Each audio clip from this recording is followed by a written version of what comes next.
अस्सलामु अलैकुम वरहमतुल्लाहि वबरकातुहू। आज के इस दर्स में हम वज़ू को तोड़ने वाली चीज़ों के ताल्लुक़ से बयान करने जा रहे हैं। आज के इस दर्स में हम ये मालूम करेंगे कि वो कौन सी चीज़ें हैं जिनकी वजह से वज़ू टूट जाता है, और ये चीज़ें मालूम करना हर मुसलमान के लिए ज़रूरी है, क्योंकि जब मालूम होगा तो हम वज़ू करके अपनी इबादतें कर सकते हैं, नमाज़ें पढ़ सकते हैं, कुरान की तिलावत कर सकते हैं, कुरान छू सकते हैं। कुरान की तिलावत से मतलब है कुरान छू सकते हैं, यानी हम इबादतें कर सकते हैं उस वक्त जब वज़ू से हो। और वज़ू से रहने के लिए हमें ये चीज़ें मालूम होना ज़रूरी है, कौन सी ऐसी चीज़ें हैं जिनकी वजह से वज़ू टूट जाता है। तो आइए चंद चीज़ें आज मैं बयान करने लगा हूँ जो आम तौर से होता है, आम तौर से जिन चीज़ों की वजह से वज़ू टूट जाती हैं, जो हर इंसान के साथ ये मामला पेश आता है, वो चीज़ें आज मैं आपके सामने बयान करने जा रहा हूँ। नंबर 1, पहला ये है कि पेशाब करके आने से वज़ू टूट जाता है। दूसरा ये है कि पाखाना को जाके आए, बाथरूम के लिए जाके आए, उससे भी वज़ू टूट जाता है। हाँ, अगर कोई आदमी पेशाब के लिए नहीं गया, बाथरूम के लिए नहीं गया, लेकिन किसी को ऐसा है कि उसको पेशाब के ख़तरे निकलते हैं, उसकी वजह से भी वज़ू टूट जाता है। कोई ऐसा है जिसको खांसने की वजह से या फिर किसी और चीज़ की वजह से उसको बाथरूम निकल जाता है, तो उससे भी वज़ू टूट जाता है। अब आइए, 2 तो ये हो गए। तीसरा ये है कि हवा का निकलना, जब हवा खारिज हो जाती है उससे वज़ू टूट जाता है। उसके बाद ये है कि मनी का निकलना, मनी निकलने से वज़ू टूट जाता है। वदी निकलने से वज़ू टूट जाता है। मज़ी निकलने से वज़ू टूट जाता है। ये मनी, वज़ी, वदी क्या है, शॉर्ट में ये समझे कि मनी जब बच्चा बालिग होता है उसको पेशाब की जगह से पेशाब के अलावा कुछ ऐसे ख़तरे निकलते हैं जिससे बालिग होने की पहचान होती है। बालिग होने के बाद ये चीज़ें निकलती हैं, उसको मनी कहते हैं। तो मनी से पहले कभी जो है ना, मनी निकलने से पहले कुछ ऐसे ख़तरे निकलते हैं जो बिल्कुल मनी की तरह गाढ़े तो नहीं होते, लेकिन थोड़ा हल्का पतले होते हैं, और ये मनी से पहले निकलते हैं। तो मनी से पहले अगर कोई चीज़, जैसा नऊज़ुबिल्लाह, अगर कोई बच्चा जो है मोबाइल में कोई चीज़, नौजवान बच्चा कोई मोबाइल में चीज़ देख रहा है, और उसके देखने की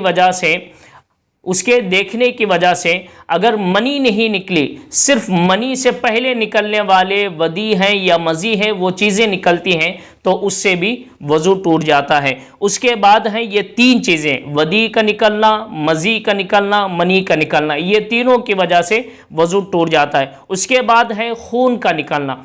अब खून जब जिस्म के किसी भी हिस्से से निकलता है तो उसके लिए शर्त ये है कि, जैसा मैं छोटे एक समझाने के लिए कह रहा हूँ, अगर यहाँ मार लगा है या आपको कोई ज़ख्म हुआ है, तो जिस जगह पे आपको ज़ख्म हुआ, मार लगा है, अगर उसी जगह पे खून निकला और उसी जगह पे ठहर गया, जहाँ ज़ख्म है निकला और ठहर गया, अगर उसी जगह पर खून है तो आपका वज़ू नहीं टूटेगा।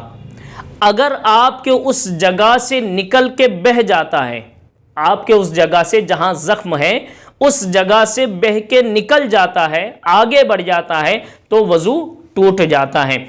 अब इसी तरह अगर किसी का जख्म है और उस जख्म के ऊपर वो पट्टी बंधा है, अब जब पट्टी वो उसका बांधा हुआ है तो पट्टी पर जितना भी चाहे लगे उसका वज़ू नहीं टूटेगा। अगर वो पट्टी खोला, पट्टी खोलने के बाद अगर खून उसी जगह पर है तो वज़ू नहीं टूटेगा, और खून अगर आगे बढ़ गया पट्टी खोलने के बाद तो वज़ू टूट जाएगा। ये खून का मसला है। अब खून के बाद आइए पीप का निकलना।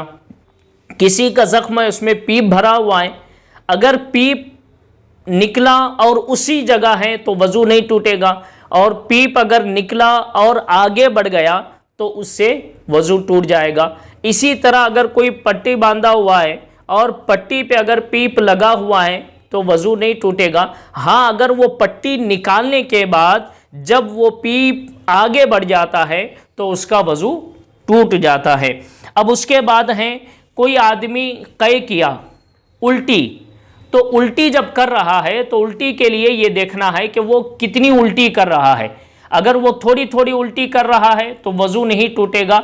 हाँ, अगर कोई बंदा जो है मुंह भर के कै कर रहा है, मुंह भर के उल्टी कर रहा है, तो वो उससे क्या होता है, वज़ू टूट जाता है। और इसी तरीके से जो है जब मुंह भर के कै किया वज़ू टूट गया। अगर कोई मुंह भर के कै नहीं कर रहा है बल्कि थोड़ा थोड़ा करके कर रहा है, अगर एक ही साथ थोड़ा थोड़ा कर रहा है, उन तमाम को अगर जमा करे तो मुंह भर कै हो जाती हैं, तो उससे भी वज़ू टूट जाता है।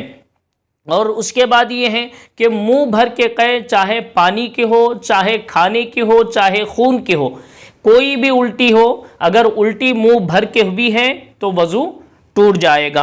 अब उसके बाद है कि जुनून आ जाना, गशी आ जाना, यानी कोई नमाज में ठहरा है या वज़ू करके ठहरा है, वज़ू करने के बाद अब उसको अचानक चक्कर आई, चक्कर आके वो बेहोश होके गिर गया।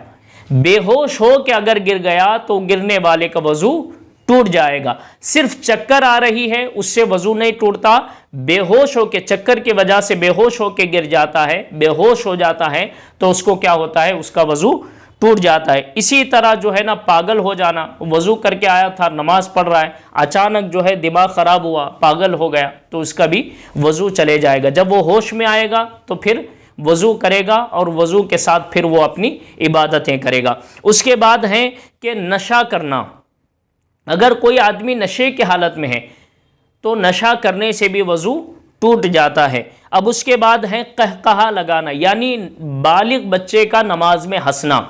बालिग बच्चे का नमाज में हंसने का मतलब ये नहीं है कि बच्चा बालिग है वही बच्चा हंसेगा, नहीं, बल्कि बालिग बच्चे का मतलब ये है कि बालिग के ऊपर जितनी भी उम्र हो, बालिग के बच्चे के ऊपर जितनी भी उम्र है, बूढ़े तक के, अगर इनमें से कोई आदमी नमाज में है और वो हंस रहा है, वो हंसना कैसा है कि अगर वो हंसा और कानों तक, खुद के कानों तक आवाज़ आई तो उसका वज़ू टूट जाएगा। क्या है ये मसला याद रखने के, क्योंकि कई दफ़ा ऐसा होता है कि कुछ लोग नमाज में खड़े हैं, अचानक हंस देते हैं और ख़ुद को भी आवाज़ आती है, बाजू वालों को भी आवाज़ आती है। तो ऐसे वक्त में याद रखिए कि अगर आपको हंसी आ गई और हंसी की आवाज़ इतनी है, आप खुद भी सुन रहे हैं, तो आपका वज़ू टूट जाएगा। हाँ, अगर आप भी सुन रहे हैं, आपके बाजू वाला सुन रहा है, तो नमाज भी टूट जाएगी।